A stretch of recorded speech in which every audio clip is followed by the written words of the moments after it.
Bir gönülle sığmaz, hani bir ömür bu aşk. Uğurlar gönlümü, sen bul beni. Yalanlarım, hatalarım başıma dert oldu.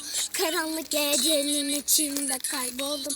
Günahlarım, saflarım her yana sen yoksun. Bir yanı mutlu da bir yanım hep yoksun.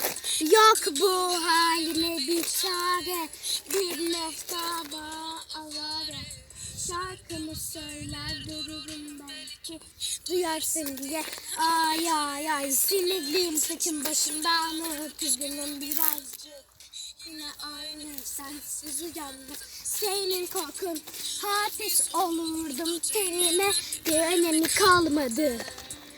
Ama yok yok yok yok yok, bir önemi yok yok yok yok yok. Ama yok yok yok yok yok.